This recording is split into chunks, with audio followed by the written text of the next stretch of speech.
இந்த மாதிரி சுவையான மொறுமொறுன்னு மிக்சர் உங்களுக்கு வேணும்னா இந்த வீடியோவை சேவ் பண்ணி வச்சுக்கோங்க. இதில் இருக்கிற மாதிரி செஞ்சிங்கன்னா அருமையாக ஒரு மிக்சரு வீட்டில் இருக்கும்போது ட்ரை பண்ணி பாருங்கள். வெறும் 10 நிமிஷம் தான் மக்களே ஆகும். நீங்கள் சும்மா இருக்க டைமில் ரொம்ப ஸ்நாக்ஸ் சாப்பிடணும் போல் இருந்தது, ட்ரை பண்ணோம். அருமையாக வந்திருக்கு. வாங்க ரொம்ப பேசாமல் வீடியோவில் போவோம். கடல மாவு நான் 2 கப்பு போட்டுக்கிறேன் மக்களே. அதுக்கு ஈக்குவலான அரிசி மாவு 2 கப்பு போடணும். இப்போ சப்போஸ் நீங்கள் 4 கப்பு கடல மாவு போட்டிங்கன்னா 4 கப்பு அரிசி மாவு போடணும். 1 கப்பு கடல மாவு போட்டிங்கன்னா 1 கப்பு அரிசி மாவு போடணும் மக்களே.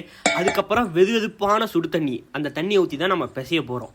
ஏன்னா அதில் பிசைஞ்சாதான் மாவு நல்லா சாஃப்ட் ஆகும் இன்னும் கொஞ்சம். அதுக்கப்புறம் பார்த்தீங்கன்னா உப்பு கரைசல் தண்ணி, இந்த தண்ணியை தான் நம்ம உப்புக்காக ஊற்ற போகிறோம். இதை ஊற்றி தான் உப்பு எவ்வளோ வேணுமோ போடுறது. காரம் வந்து உங்களுக்கு எவ்வளோ காரம் வேணுமோ அதுக்கேற்ற மாதிரி நீங்கள் காரம் போட்டுக்கலாம். காரசாரமாக வேணும்னா நீங்கள் போட்டுக்கலாம். உப்பு செக் பண்ணி பார்த்தா பயங்கரமாக கரெக்டாக இருந்தது. அதுக்கப்புறம் நல்லா பிசைஞ்சி முறுக்கு சுடுற குழாவை எடுத்துக்கிட்டு வேறு வலை இருக்கும், நீங்கள் கடையில் வாங்கிக்கலாம். இது வந்து 2 ஹோல் இருக்க வலை.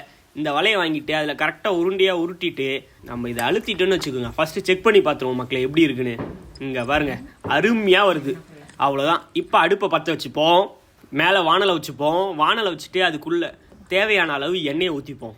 எண்ணெயை ஊற்றிட்டு அடுப்பு நல்லா தக்கன்னு எரியணும். அப்படியே எண்ணெய் அப்படியே அழகாக நல்லா ஓகே சூடானதுக்கப்புறம் மிக்சரில் நம்ம ஃபஸ்ட்டு செய்ய போகிறது அவரை வத்தல் மக்களே.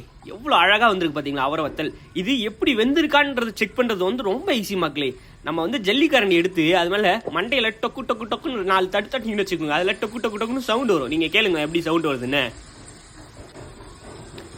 கேட்குதா சவுண்டு உங்களுக்கு?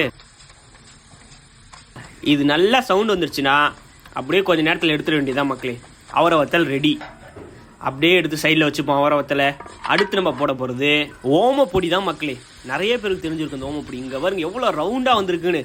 எனக்கே ஒரு ஆச்சரியமாயிடுச்சு, நானா அப்படி சுட்டேன்னு. இப்போ அடுத்து நம்ம வந்து காரா பூந்தி செய்ய போகிறோம். அதுக்கு 1 கப்பு கடல மாவு 1 கப்பு அரிசி மாவு மக்களே போட்டுட்டு இது கொஞ்சம் இன்னும் நல்லா சாஃப்டாக பிசையணும். இதுக்கு முன்னாடி பிசைஞ்சது வந்து ஓரளவுக்கு கடினமாக பிசைஞ்சிருப்போம். இது வந்து கொஞ்சம் தண்ணியாக ஒரு அளவுக்கு மீடியமான அளவில். ஏன்னா இதை நம்ம வந்து ஒரு வெப்பன் வச்சுருக்கோம். அந்த வெப்பனில் இது பாருங்க, இதுதான் அந்த வெப்பன். இதில் போட்டு 2 கடைஞ்சுன்னு வச்சுக்கோங்க. அப்படியே கீழே இறங்கிக்கிட்டே இருக்கும்.